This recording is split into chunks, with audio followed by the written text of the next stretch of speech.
Sabihin natin, plano ko maging, goal ko maging video editor, for example. Or sabihin natin trader. Hindi na tayo lalayo.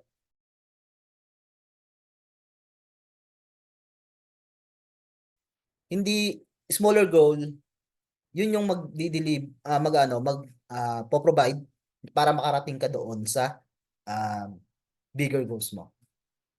No? Ayan.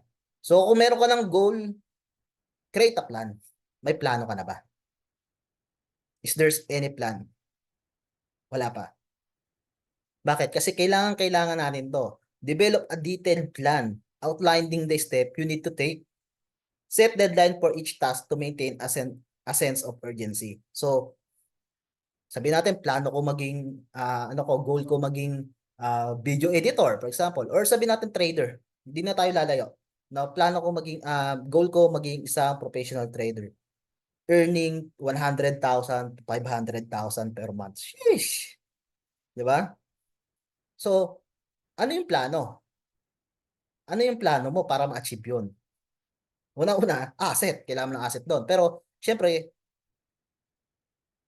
kahit may asset ka, kung wala kang skill sa pagtitrade, walang kwenta. Mauubos at mauubos lang yun. So, mag-focus ka doon sa skill. So, ano ba yung pagpupukusan mo doon? So, gagawa ka na ng plano dyan. Aaralin ko yung technical analysis, aaralin ko yung chart pattern, yung mga nakapaloob sa technical analysis, aaralin ko yung risk management. So, gagawa ka ng sistema. Kasi yun yung magpo-provide sa iyo ng malaking pera ng malaking income, 'di ba? Walang kwenta ang goal kapag walang action, 'di ba? So, gumawa ka ng plano. Yung alam ko karamihan dito marunong na mag-trade. So, hindi na kayo mahihirapan, 'di ba? Anong gagawin niyo na lang? Create a plan, 'di ba? Aaralin niyo na lang ulit kung ano yung kailangan yung aralin para doon sa goal niyo. Nagigets niyo, guys, no? So, napaka-importante na pagkikreate ng plano. Establish routines. Build consistent routines that align with your goals. This help create habits that contribute to steady progress. Yan. Kailangan nyong i-routine ito. Kumbaga, araw-araw nyo. No, tanda ko pa noong 2 years ago, nung ako nasa Japan pa, kasama ko si Doc Sam. Anong ginagawa namin? Backtest lang kami ng backtest. No, sa trading. Backtest kami ng backtest. Isipin nyo, no, hindi ko lubos maisip kasi umaabot kami ng 500 to 700 backtest per night lang yun Sa umaga, papasok na naman. Paggabi, backtest na naman kami, no, via Zoom. So, kasama ko si Doc Sam noon. So, syempre, nagkikreate yun ng habits and contribute to the steady progress. So, syempre, nagkakaroon ng progress yun. Hindi namin namamalayan, na pala kami, nahahasa na kami ng panahon. So, maganda rin na maghanap kayo ng mga kasama nyo, sino ba yung sino ba yung nakakaintindi ng kung anong goal nyo. So, napaka-importante na meron nagtitiwala sa kakayanan mo. Besides, yun rin yung goal niya. Ayan. Kasi kayo magkakaintindihan eh. 'Di ba? Sabi nga nila, pag sumama ka sa apat na lasinggero, pandima ka na. Pag sumama ka sa apat na sinungaling, malaking chance na maging panlima ka na. 'Di ba? Pero pag sumama ka sa apat na willing matuto and mag-improve sa araw-araw, malaki yung chance na maging panlima ka na. 'Di ba? Ayan. Monitor progress. Regularly assess your progress against the plan. Adjust your approach if needed and celebrate small victories along the way. So, yun nga, we need to monitor and i-assessment natin yung ating mga ginagawa. Okay? Yeah, kailangan natin i-assess yun. So, kunyari, bilang isang trader, ina-assess ko yung aking mga ginagawa rin talaga. Tama ba to? Maganda ba to? So, parang hindi ako nagiging profitable dito. So, parang hindi ako kumikita dito. So, anong gagawin ko? Kailangan kong bumalik dun sa tinatawag na drawing board.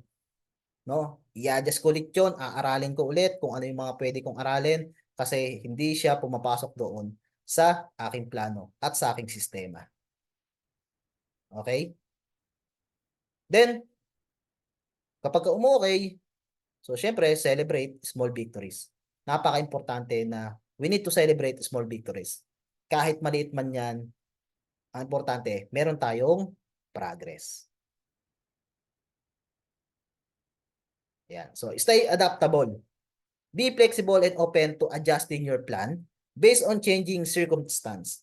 Adaptability is crucial for a long-term success. So, sino mga nagbi-business dito? Meron ba mga nagbi-business dito? No. Yan. Taas kamay, mga nagbi-business dyan.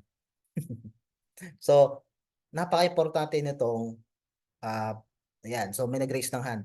Pagiging adaptable. No? Kasi hindi natin alam kung ang business natin, kailan siya, kaya nga, ano eh, kaya nga yung iba may bookkeeping eh, di ba? Hindi natin alam 2 to 3 months magiging okay ba yung business natin or what. Di ba? So that's why we need to adjust. We need to adapt doon sa magiging sistema or ibabato sa atin ng universe. Nakukuha nyo? O kahit sa trading, di ba? Ang market ba paulit-ulit yung binibigay? Hindi, di ba? That's why hindi lahat tayo nagiging profitable. Bakit? Kasi nasanay tayo kung saan lang yung tinuro sa atin. Pero ang market, yun nga, may iba't iba siyang ugali. And yun yung kailangan nating i-adapt. Di ba? So sa negosyo, ganun rin.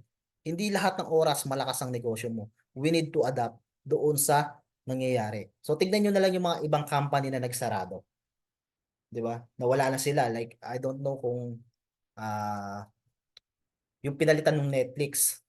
Nakalimutan ko kung ano yung ano na yun eh. Pinalitan siya ng Netflix. Bakit? Kasi hindi siya makasurvive doon sa ano eh, sa panahon eh, 'di ba? Nung lumalaganap yung technology, no, yung internet era, hindi makasabay. So tignan niyo ang Netflix ngayon, nakakasabay, 'di ba? So kung hindi tayo marunong mag-adapt, tayo rin ang mahihirapan sa huli, no? Yan. So learn from setbacks. So understand that setbacks are natural part of the process. Learn from failures, adjust your strategy, and keep moving forward. So ito, normal ito. No? Normal to na magkaroon tayo ng fail na tinatawag. Ayan. So sabi nga nila, fail is first attempt in learn. Di ba? So actually, hindi lang naman siya first. Ang dami na rin sa akin. Pero sa iba rin. Di ba? Pero, yun nga, nandun yung learnings eh. 'Di ba? The more you fail, the more you learn.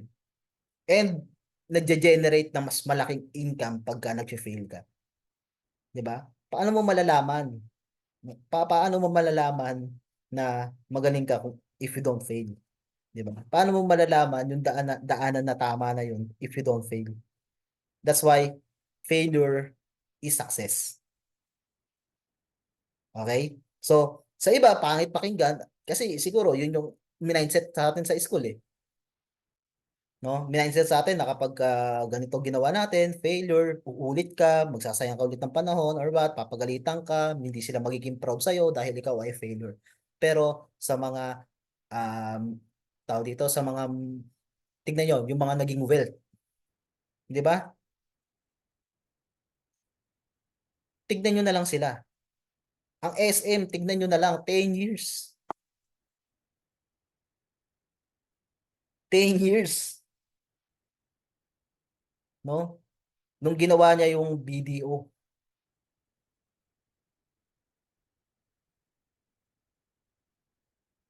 sabihin nila si Henry C. ganto ganyan.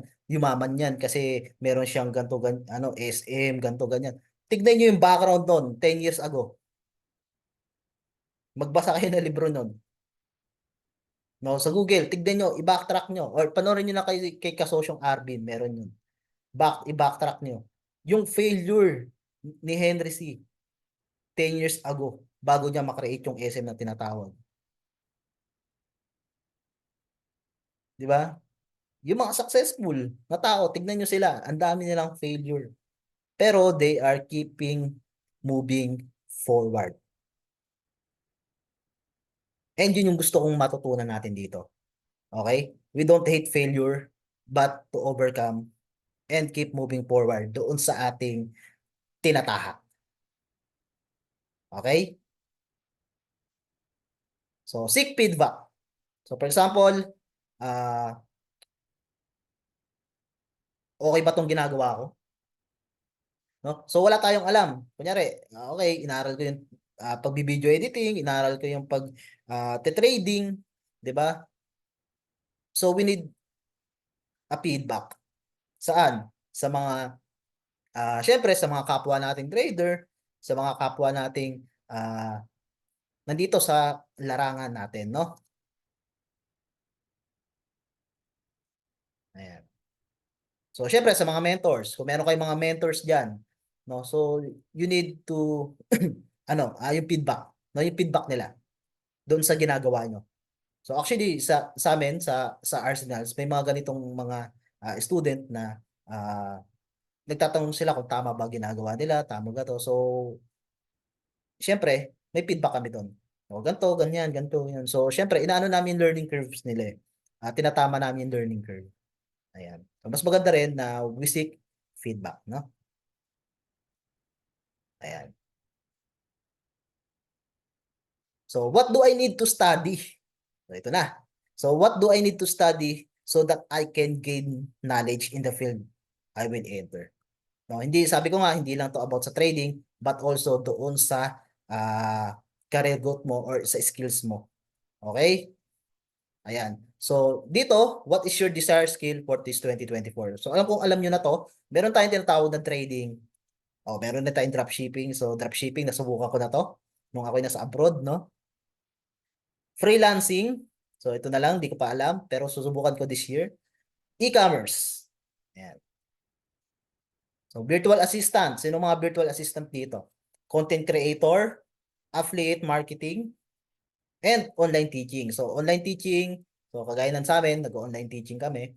And syempre, hindi lang, alam niyo, yung hindi lang trading yung ating or hindi lang yung current job natin, yung magiging side hustle natin. Meron pa tayong, alam niyo, iba pang arsenals. No? Arsenals means yung, tawag dito, yung alas mo. No? So, marami. Real estate. Ayan, so kung meron kang rental, pwede kang rental property, 'di ba? T-shirt printing, ito nasubukan ko na 'to, no? Nasubukan ko na po 'yang t-shirt printing and maganda rin naman po yung income namin diyan sa t-shirt printing na 'yan. Pwede ka rin maging e-book seller.